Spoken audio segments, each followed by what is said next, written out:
বাস্তবে জীবিত থাকলেও পোর্টালে মৃত, বন্ধ সরকারি ভাতা। আমি বেঁচে আছি সরকারি দপ্তরে গিয়ে প্রমাণ করতে চেষ্টা করলেন বৃদ্ধা। বাস্তবে জীবিত থাকলেও সরকারি পোর্টালে মৃত ৭২ বছরের জ্যোৎস্না মণ্ডল। মৃত হওয়ার কারণে গত ২ বছর ধরে বন্ধ তফসিলি বন্ধু ভাতা। শিলিগুড়ি মহকুমা খড়িবাড়ির বারাসাত ভিটার বাসিন্দা জ্যোৎস্না দেবী প্রতি মাসে ১০০০ টাকা করে ভাতা পেতেন। ২০২৪ সালের মার্চ মাস থেকে হঠাৎই ব্যাংক অ্যাকাউন্টে টাকা ঢোকা বন্ধ হয়ে যায়। অসুস্থতার মধ্যেই ব্যাংকে খোঁজ নিতে গিয়ে তিনি জানতে পারেন সরকারি পোর্টালে তাকে মৃত দেখানো হয়েছে। পরে বিডিও অফিসে যোগাযোগ করলেও একই তথ্য সামনে আসে। বৃদ্ধার অভিযোগ, আমি বেঁচে আছি অথচ কাগজে কলমে আমাকে মৃত বানানো হয়েছে। দ্রুত ভাতা চালু করা হোক। ভাতাটা পাই না, ওই জন্য আমার খুব অসুবিধা, অনেক দৌড়াদৌড়ি করতেছি। আমি টাকা পয়সা পাই না, আমি এখন ওষুধ খাইতে পারি না, খুব অসুবিধা আমার। আমি অনেক দৌড়াদৌড়ি করতেছি, কেউ কিছু করতেছে না।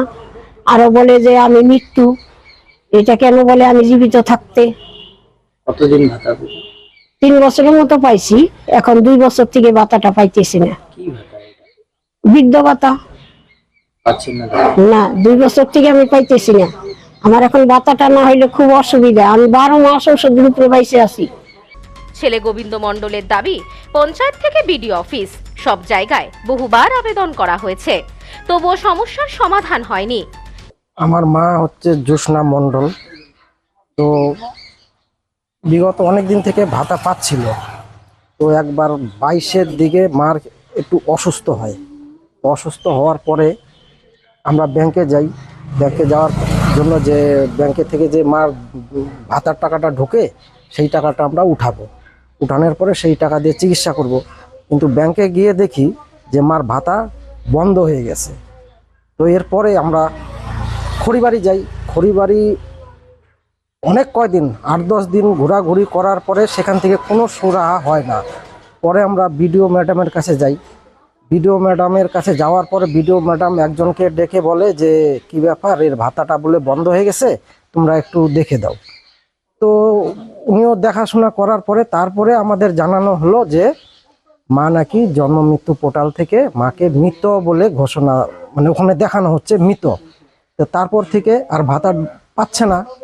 আমরা অনেক দৌড়াদৌড়ি করলাম, বিডিও অফিস থেকে প্রধান অফিস থেকে বিডিও অফিস, এইভাবে নানান জায়গায় দৌড়াদৌড়ি করে পরে আমরা হতাশ। আমরা রানীগঞ্জ পানিশালী গ্রাম পঞ্চায়েতের প্রধান শান্তনা সিংহ জানান, বিষয়টি খতিয়ে দেখে ঊর্ধ্বতন কর্তৃপক্ষকে জানানো হবে।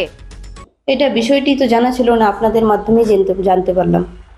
এটা আমাদেরকে আগে খতিয়ে দেখতে হবে, কি আছে না আছে, কি করে হলো এটা এরকম হওয়া তো কথা না।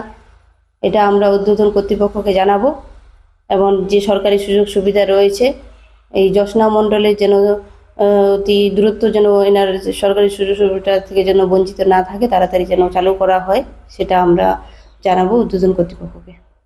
এই বিষয়ে খড়িবাড়ির বিডিও দীপ্তি সাউ বলেন, লিখিত অভিযোগ পেলে তদন্ত করে প্রয়োজনীয় ব্যবস্থা নেওয়া হবে।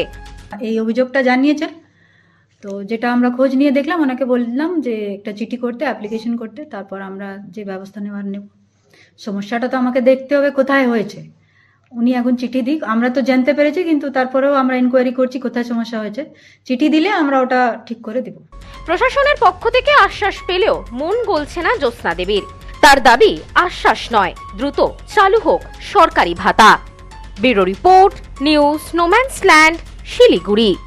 সম্প্রীতি guest house hotel and restaurant, সমস্ত আধুনিক সুবিধাযুক্ত AC double bedroom, standard double bedroom, twin bedroom, deluxe double bedroom. আমাদের হোটেলেই রয়েছে বাঙালির খাবার সহ মাল্টি কুইজিন রেস্টুরেন্ট। শহরের মধ্যে অথচ সম্পূর্ণ নিরাপদ পরিবেশে থাকা খাওয়ার একমাত্র ঠিকানা Sampriti guest house hotel and restaurant, Chakdah road, টবাজার, বনগাঁ। ফোন 03215257603।